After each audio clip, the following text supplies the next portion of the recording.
Good afternoon. Thank you for tuning in. By the way, you can listen to this in Spanish by clicking on the Spanish language option in Zoom if you're joining us on Zoom, or live on Facebook at the Voter Network page, and that's just at the Voter Network on Facebook.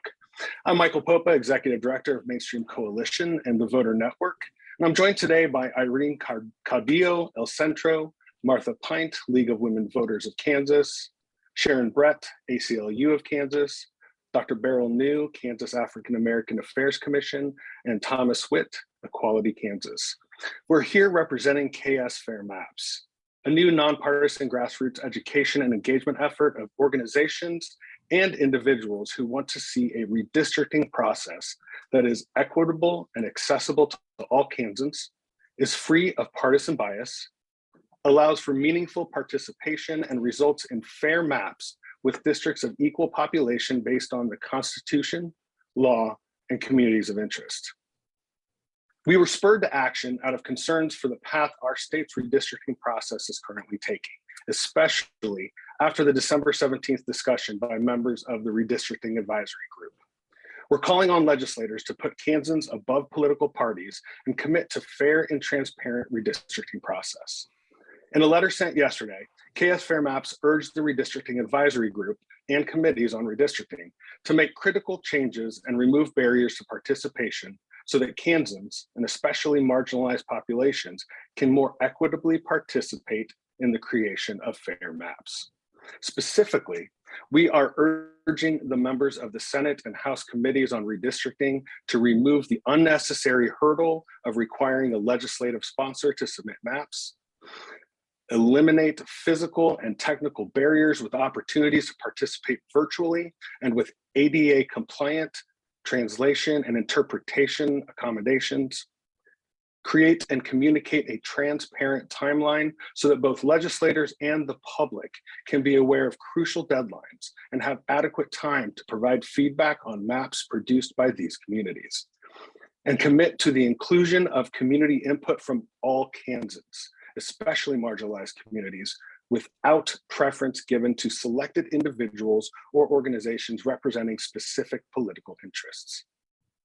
And now, to expand on these points and speak to the implications on specific communities, I'd like to invite my colleagues from partner organizations to weigh in. First, we'll hear from Irene Caudillo from El Centro. Thank you, Michael. It's an honor to be here, and El Centro is proud to be serving our community for the past 45 years with a mission to strengthen communities and improve the lives of Latinos and others through educational, social, and economic opportunities. You know, our country's Latino population is growing and fast. Historically, Latino voices have been silenced through gerrymandering, weakening our voting power. This way of doing business takes away the power of a community and our ability to advocate for ourselves. And that's the opposite of what El Centro does on a daily basis in working with our community to build voices and counteract the barriers that keep us from participating. You know, our country's 2022 census results indicate Latinos made up over half of the country's population growth from 2010 to 2020. We added 11.6 million people to this country. So for Latinos living in Kansas, this is especially relevant because the data also indicated we moved from 10.5% of Kansas population actually to 13% of the population. So like the rest of the country, Kansas is becoming more diverse. Our redistricting process must take that into account and address these population trends to ensure that all communities are adequately represented. You know, we've seen firsthand the barriers that our community experiences, including the lack of access to linguistic and cultural services. We are a proud community and we help build neighborhoods. And we are just as concerned about the major issues, including education, housing, economy, and jobs in our region. And decisions on these important issues rely on fair maps and voices. In Kansas, where communities of color are growing, each of these communities are unique and historically underserved. And we need to advocate for representation. And that's becoming more and more critical in order to have a responsive and representative democracy. So today, I am asking the redistricting committee to remove the current barriers that prevent Latino Kansans from participating by providing language access through bilingual communication, eliminating physical and technical barriers to participation, and creating a transparent process accessible to all Kansas, with also options to participate in evenings and weekends and to have very relevant input on the maps. I ask for a fair and transparent process for not just political fairness, but also equitable distribution of resources, no matter who you are, no matter where you live, what you look like, or the language that you speak. So thank you for having me today, and I am turning it over to Martha Pent from the League of Women Voters. Thank you, Irene. Good afternoon, everyone. My name is Martha Pint. I am the co-president of the League of Women Voters of Kansas. The League of Women Voters of Kansas is a nonpartisan, nonprofit, grassroots organization dedicated to encouraging informed and active participation in government. The League's position on redistricting, adopted in 2016, includes a statement that redistricting processes should include full disclosure throughout the process and public hearings on the plan proposed for adoption, and an open, unbiased process with citizen participation and access at all levels. The public is best served in this foundational action in our representative democracy when its voice is heard. The League is committed to ensuring that all Kansans have a voice in the redistricting process. We see the key points made in today's coalition letter to the legislators who will shape the redistricting process as necessary improvements to aid and encourage public participation. The changes to the process that we have suggested will benefit all Kansans and further the committee's stated goal of transparency and public participation in creating fair districts for Kansans. The League's work on redistricting can be found at People Powered Fair Maps at lwvk.org. Thank you, and we're honored to be part of this coalition. And now I'll turn it over to my friend Sharon Brett with the ACLU of Kansas. Hi, everyone, and thank you for having us here today. The ACLU of Kansas is committed to ensuring that our once-in-a-decade redistricting process is fair, accountable, and transparent. There's an urgency to this moment as the legislature goes back to session next week and begins debating how our representational lines will be drawn for the next 10 years. We are closely watching this process and urging our legislators to conduct hearing and map approval process that is equitable, accessible, and inclusive. Legislators must listen to people on the ground who have intimate knowledge about their communities and who are well suited to give guidance that will result in fair maps. In promoting inclusivity and accessibility, the redistricting committee must make sure that all communities, not just those with ties to legislators, have the opportunity to be heard. Without broad opportunities for engagement and feedback on the maps that are proposed, vulnerable communities across our state will be shut out of the redistricting process, and our maps could very well further disenfranchise them. Our legislators need to avoid partisan games that will result in illegal and harmful partisan and racial gerrymandering. We stand with our partners in the Kansas Fair Maps Coalition in calling on the legislature to follow a process that will allow Kansans to choose their representatives and not the other way around.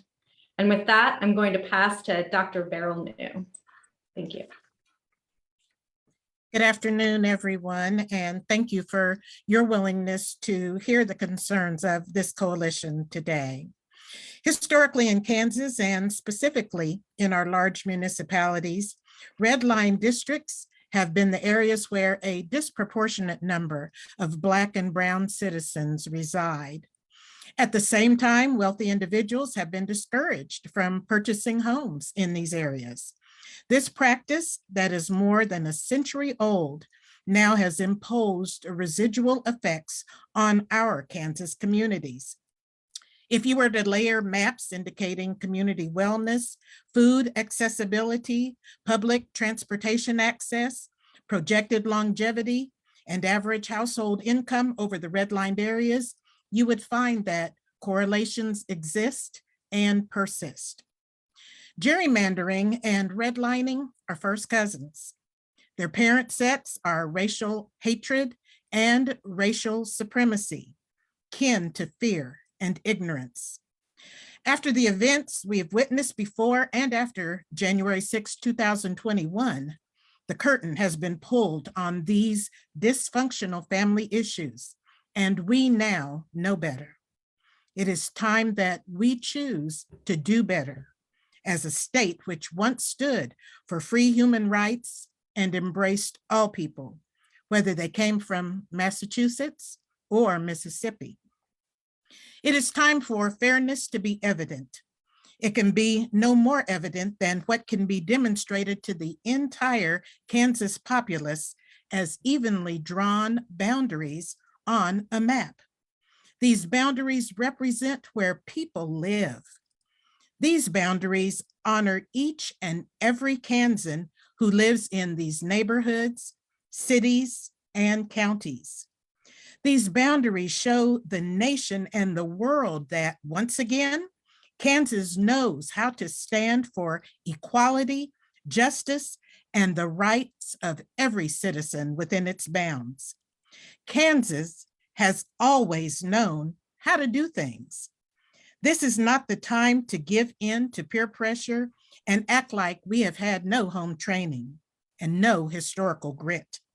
We are and have always been committed to defying difficulties to reach the stars. Our citizens of every color are depending on the decisions that are made regarding this issue. Our children are expecting that we leave them a proud legacy to build upon.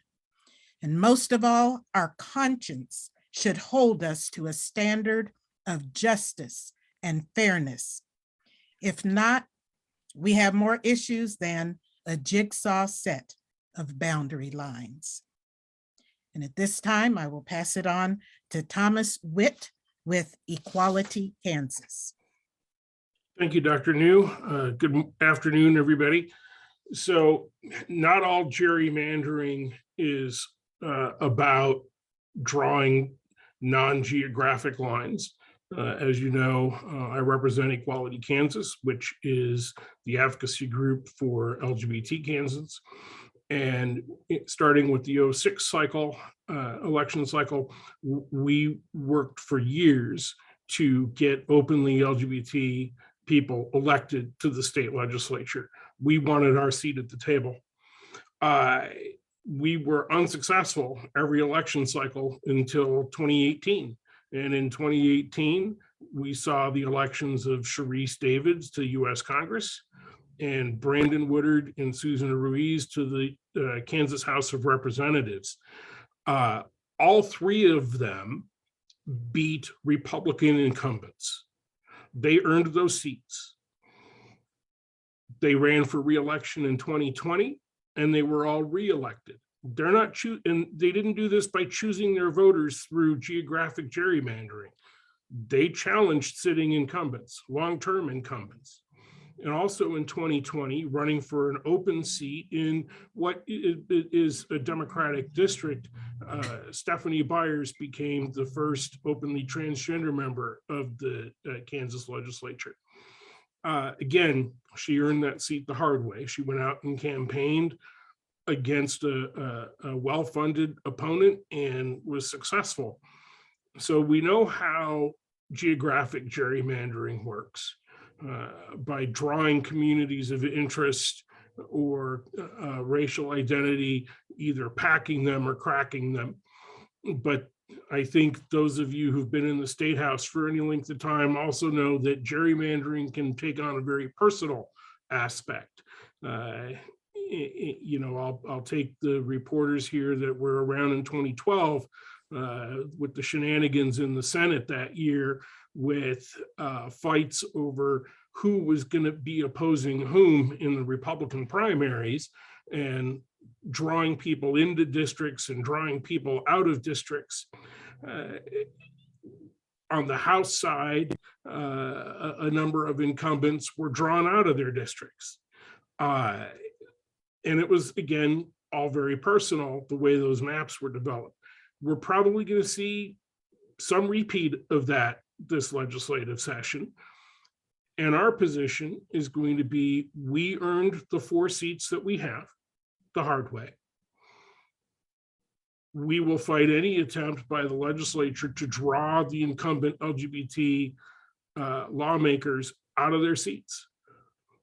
We've seen it before, not with LGBT representatives, but we've seen it before with other representatives where they've been drawn in or out, and we're not going to stand for it. We will call it what it is, and we will fight every attempt to do that this year. And I guess, Michael, it goes to you. Thank you, Tom. And from Mainstream's perspective, Mainstream Coalition is dedicated to creating a more representative and responsive government by empowering informed participation and meaningful action in the political process. We call on our legislators to do what's right and create a transparent redistricting process that results in equitable and fair maps for all Kansans.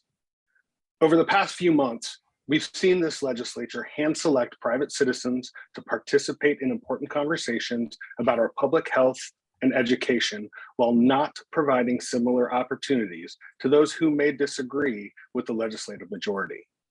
Well, Kansas cannot afford for this practice to continue. The redistricting process will establish our political boundaries and representation for the next decade. Our legislators must resist partisan games and stand up a process that encourages public participation without unnecessary barriers. This is the only way for our state to receive the fair maps that we deserve. And now we'd like to open the floor to press questions on Zoom. If you're a member of the press and you have a question, please let us know in chat and you'll be able to unmute and identify yourself after presentation. And I do believe, John, you did let us know. Yes, John Hanna with the Associated Press. I am curious, given Tom's comments, what is an unfair map going to look like? How will you know it when you see it? Is it what criteria are you using? Is it a decrease in minority LGBTQ representation? Is it, for example, in a congressional map, putting part of the Kansas City area in with Western Kansas, which is discussed every so often, was 10 years ago? Just talk about how you will know it when you see it, in your view.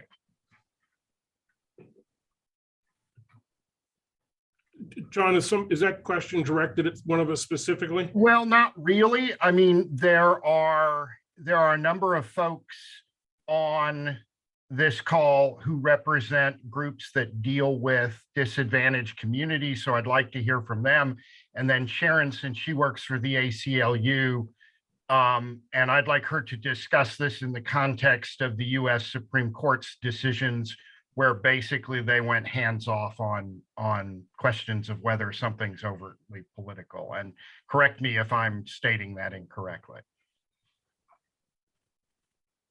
Sure. So I'm happy to start on that. There is Supreme Court precedent that partisan gerrymandering claims are likely not to be cognizable in the federal courts.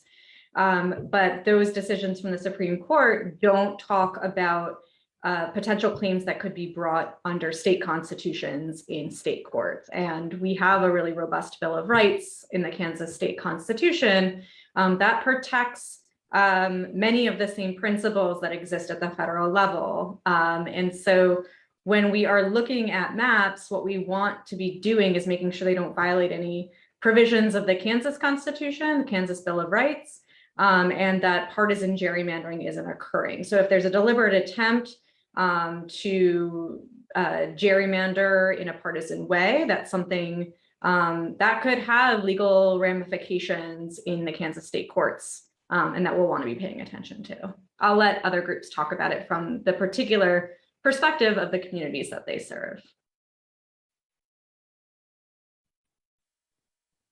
So I guess oh, go ahead. Sorry, Irene. Please. No, I was just going to say, I think from our standpoint is, you know, we know groups of our population, where they live, where they play, where, so, I mean, I think for us, we're going to be taking a look at where the population divides and where the maps can dilute potential power, potential opportunity. And those kind of will be our key kind of pieces that we'll take a look at through, if we ever see any maps, I guess, at this point. But creating them for us is going to be important, an important piece of providing that input.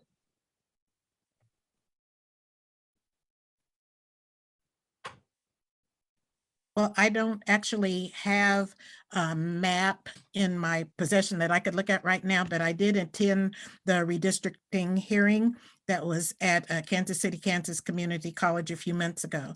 And Senator Anthony, or former Senator Anthony Hensley was present, and he showed a diagram of a map from a few decades ago, and then also showed one that could be the concept of what could occur if the lines were drawn in the ways that he thought they may be currently.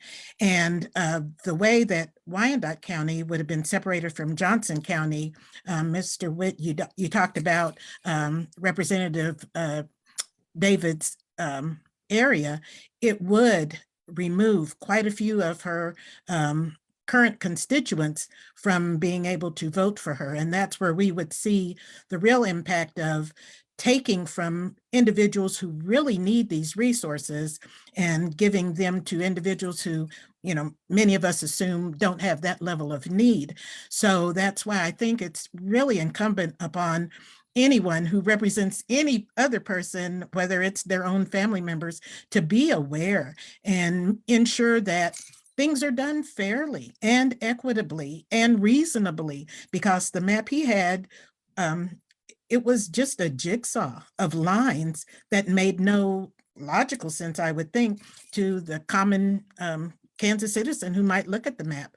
So it wouldn't be a fair division of representation. So to kind of add on to what Dr. New was saying, you know, the communities of interest need to have our seats at the table. You know, for instance, with Congresswoman Davids, you know, she does a good job of representing her constituents and, you know, talking to her constituents, addressing their needs.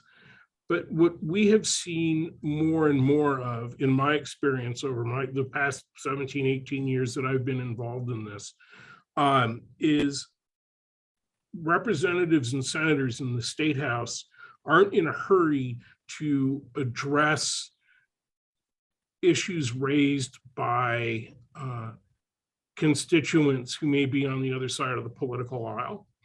And I think both parties have been somewhat guilty of this, that if it's a Republican office holder, they'll look up in their voter records or voter rolls who it is that's trying to address them about something. And if they're a Democrat, they never hear back. And I've seen Democratic representatives and state senators do the same thing. If it's a Republican who wants something from them, they don't always get back to them. And we've gotten so polarized over the past several years that that's the problem I'm hearing more and more of. Well, I write to my representative and I never hear back. The only way minority, marginalized, and other communities of interest are going to get services from our legislators is if we're at the table, is if we have somebody we can call, somebody who represents us. And you know, that applies to the LGBT community just as much as it applies to racial minorities, or in some respects even to women. Even though there's more women in the legislature than in previous cycles, women are still a minority in the legislature.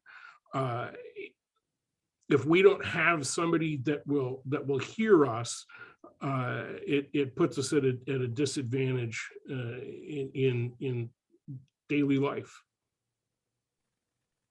Could I just add one thing to what Mr. Witt has just shared? And that is what comes to mind as I think about looking at drawing these maps. These are individuals. These are human beings that we're talking about. These are lives. Intersectionality. The census does not take into consideration every single demographic out there. So while you can gather, some information from census numbers, there's so much more to us than what's represented in a percentage of whether it be race or age or socioeconomic. There's so much more to us. And it's more than just drawing lines on a map so that the numbers come out to where they need to be. So that all comes into being fair and equitable. And it's not just about those individuals represented, but also those individuals representing. That needs to be fair and equitable as well, just as Mr. Witt has indicated. So to say that we could, draw this map so that it's just as long as it meets the numbers and criteria, such a disservice to ourselves and our state. So I would just add that to Mr. Witt's comment and thank him for those. And unless there's another reporter with questions, I do want to follow up. So what it sounds like one of the issues here is going to be there are communities, neighborhoods, counties where a majority of the population, for example, is non-white, non-Hispanic under the census numbers that we see. So is one of the tests here going to see how possible it is with the districts that are drawn that those communities, for lack of a better way to put it, can elect somebody who looks like the community, somebody who's Hispanic or African American or however you want to discuss this. I mean, it strikes me that that's one of the things I'm hearing here is that if an area has a lot of Hispanic residents, for example, those residents ought to have a chance to elect a Hispanic representative. Am I saying that correctly, or am I missing something? For us, I think it's a matter of engagement. It's a matter of choice. It's also a matter of opportunity. I think those are some of the key pieces in the Latino community, is being able to get that opportunity to put names on the ballot for our voices. But there are people that I think it's important to also represent, that can represent a population without looking like, but representation matters. So I would say, first and foremost, is the voices at the table and the opportunity for a community who's been shut out and who often doesn't participate in this, to understand the dynamics of why this is important, not only to build and to respond to the needs in your community, but how much more you could do, which is also elect folks that look like us and really become more engaged and involved. And I think that to us is really important when in thinking about our population. It's giving us the opportunity to, because we're not all alike either, right? We're not all alike. We're not all politically alike. But that opportunity to regain power and to engage in a process where it's much different than voting in the presidential or a federal, that how much impact is local is the key to really movement of a population that just has been shut out. I am curious if somebody can talk about, you mentioned there is a rule that each map has to have a legislative sponsor to be considered. And I want to ask about that because on the one hand, somebody could argue it's going to have one anyway, because you're going to have to draft. It's not just drawing the map, it's the legal description in the law that goes with it. And a legislative staffer arguably is going to have to draft that ultimately. What is the problem with that requirement, do you think? Why do you see it as problematic?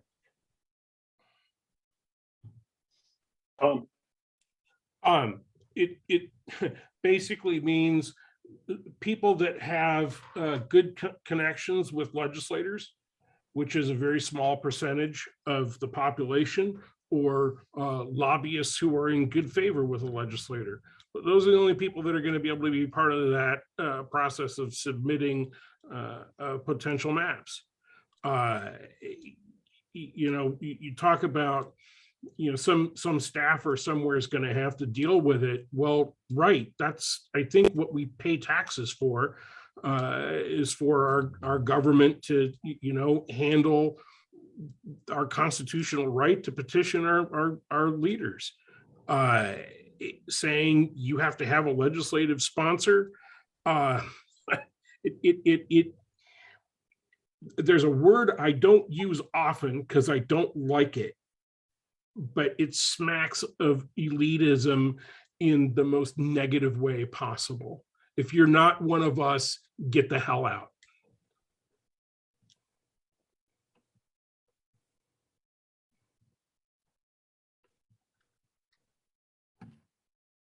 Does anyone have any follow-up to that? I definitely don't want to follow Tom on that one. But anyone else? John, do you have any other questions for us? No, not really. I mean, I'm a bit curious in terms of what you just see the technical barriers are. I mean, is it, and do you not have the right software? Is it they're not going to be enough virtual hearings? What are you worried the technical end of this is? Well, I'll start off since I'm unmuted, and someone please come in after me. But last time, the listening tours, the process for submitting testimony was so haphazard, last minute, confusing. We didn't have any type of ADA or other requirements in place until very last minute. I mean, we saw in the first round of listening tours that 14 tours were packed into 5 days, or 14 sessions were packed into 5 days during the working day for 75 minutes each. It just wasn't enough time. And then after multiple times of people, of the people, the voting public, organizations, individuals, having to go back and ask for an opportunity to speak again, to get more input from the public on the maps, on the process, on redistricting generally, they finally scheduled a few more listening tours, or a few more listening or town halls. And again, it was haphazard. The audio didn't work half the time. The video wasn't working. It just wasn't well thought through. We've been asking for this since August. And you'd think that they would have time to put everything together and give us everything as a package so that we know exactly what is going on.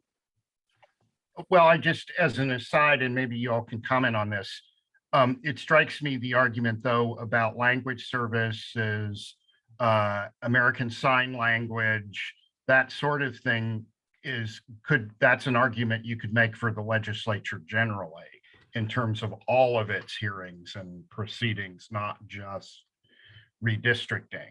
And I'm wondering if you all have thought about broadening that issue into a legislature-wide concern. It would be great, but I think we came together, Tom. I'll let you I'll let you go if you want, but I was going to say we came together specifically around the redistricting process. Now, should we be able to extrapolate that to the Kansas legislature, all the better, because we were able to testify virtually last year in committee hearings. Don't know if that is going to be the same this year yet, but that was definitely something that opened up the opportunity for more people to give voice to this process. So it would be great if the legislature did enact some of these procedures all around. If I could just add to that, the overall process, who starts playing a game without knowing the rules? What's the point of the game? We've asked repeatedly for these rules and these guidelines to be put forth and solidified, and then we're chided in these legislative hearings or in these listening sessions about, no, but we want to hear about your communities of interest. Well, we would need to know what your guidelines are, your rules for making these maps and drawing these lines before we could actually start. So it's the cart before the horse. And to be this late into the game, and for those to not already be identified, I think about other states who have already drawn their maps, passed through their legislature. Too many of them are already in court cases. And here we are without guidelines and rules. So shouldn't we be getting our ducks in a row? And I don't think it's improper for us to be asking, tell us the rules, unless you don't want us to play this game or play it fairly. So I think there's something to be said for that as well.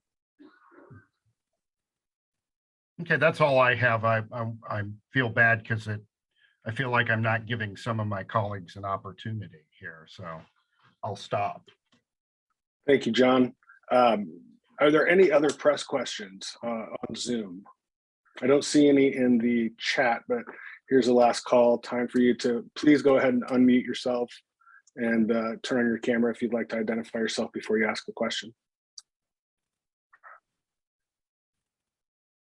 Give it that awkward minute. And I am seeing none. All right, I want to thank everyone for joining us today, from those watching the live stream to the media present to the other organizations and individuals who are fighting for fair maps. Thank you very much. Such an important issue. And I think we've articulated that here today. And again, KS Fair Maps, speaking on behalf of KS Fair Maps, we urge the Kansas legislature to prioritize the people that you represent over partisan politics and commit to a fair and transparent redistricting process. And we call on the public, all of you, to learn more and get involved with KS Fair Maps at ksfairmaps.org and ksmapasjustos.org. Thank you again for your time.